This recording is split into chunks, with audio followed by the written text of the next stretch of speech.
Good morning બાળકો. કેટાલાઇઝર modern school ધોરણ 2 વિષય છે આપણો ગણિત ગમત. વિષયાંક છે આપણો 10 ની ગણતરી. તો બાળકો આજે આપણે સ્વાધ્યાય પોથી પૂરવાની છે. શું પૂરવાનું છે? સ્વાધ્યાય પોથી પૂરવાનું છે. તો આપણે લેક્ચર 3 સુધી આપણે સ્વાધ્યાય પોથી પૂરી નાખેલી છે. આજે આપણે લેક્ચર 4 માં સ્વાધ્યાય પોથી પૂરવાની છે. તો બધા જ બાળકો ગણિતની સ્વાધ્યાય પોથી કાઢો. બધા બાળકો ગણિતની સ્વાધ્યાય પોથી કાઢો. તેમાં છે પેજ નંબર 43 ચોગડે તગડે 43 પેજ નંબર 43 કાઢો. પેજ નંબર 43 કાઢો. તો જો બાળકો તેમાં છે પ્રશ્ન આપણો છઠ્ઠો. પ્રશ્ન 6 નીચેના ચિત્રોમાં ખૂટતા ચાંદલા દોરી 10 નો જૂથ પૂર્ણ કરો. ચાંદલાની 3 હરોળ જ લેવી. ઉદાહરણ આપેલું છે.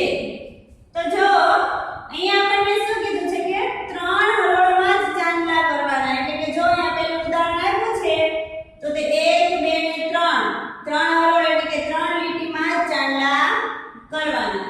તો હવે આપણે જો 1 2 ને 3 બરાબર છે. તો હું તમને આ રીતનું આડું જ કરાવીશ. તો આપણને ઉદાહરણ આપેલું છે. પહેલા ખાનામાં તમને ઉદાહરણ આપેલું છે.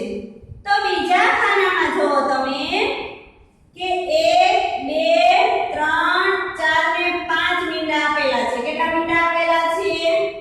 5 મીંડા તમારી સ્વાધ્યાય પોથીમાં આપેલા છે. તો હવે આપણે કેટલા મીંડા કરવાના છે? બીજા 10 નું આપણે જૂથ બનાવવાનું છે. તો આપણે બીજા 5 મીંડા કરવા પડશે. કેટલા મીંડા કરવા પડશે? તો જો સાંભળો 1 2 અહીંયા આ રીતના તમને આ આપેલા છે. તો જો હવે તમારે હું જે કરું ને એ તમારે સ્વાધ્યાય પોથીમાં કરવાના છે. તો એક મીંડું અહીંયા કરો. 1 2 3 4 5 થઈ ગયા 10 મીંડા. તો જો આ ઉપર જે મેં ઘાટા મીંડા કરેલા છે એ તમારી સ્વાધ્યાય પોથીમાં આપેલા જ છે. પછી મેં એમના જે અહીંયા ગોળ કરેલા છે એ મીંડા તમારે કરવાના છે. એટલે તમારે આ 5 મીંડા સ્વાધ્યાય પોથીમાં કરવાના છે. તો એની પછી આપણને 4 મીંડા આપેલા છે. બરાબર છે. તો હવે આપણે કેટલા મીંડા કરવા પડશે? પાછા બીજા 6 મીંડા. 6 મીંડા કરશું ત્યારે આપણે 10 નું જૂથ બનશે ને. તો જો 1 2 3 4 5 6 6 ને 4 10 થઈ ગયા. તો બીજા ખાનામાં ત્રીજું ખાનું થાય. પહેલામાં ઉદાહરણ છે એટલે ત્રીજા ખાનામાં તમારે 6 મીંડા કરવાના છે. બરાબર. પછી તમને આ રીતના મીંડા આપેલા છે. એની નીચે 3 મીંડા આપેલા છે. કેટલા મીંડા આપેલા છે? 3 મીંડા આપેલા છે. તો હવે તમારે કેટલા મીંડા કરવાના રહે? 7 મીંડા. કેટલા? 7 મીંડા. 7 પછી 8 9 ને 10 થઈ જાય. તો જો 1 2 3 4 5 6 ને 7 થઈ ગયા. બે લીટીમાં રીતના નાખો. 1 2 3 4 5 6 7 માં પેલા 3 નાખી દઈએ એટલે કેટલા થઈ જાય? 10 થઈ જાય ને. હવે એના પછી આપણને 9 મીંડા આપેલા છે. જો આ રીતના તમને 1 2 3 4 5 6 7 8 9 બરાબર છે. 1 2 3 4 5 6 7 8 9 આ રીતના તમને મીંડા આપેલા છે. તો હવે આપણે એની નીચે ફક્ત એક મીંડું કરી નાખવાનું છે. એક મીંડું કરી નાખશું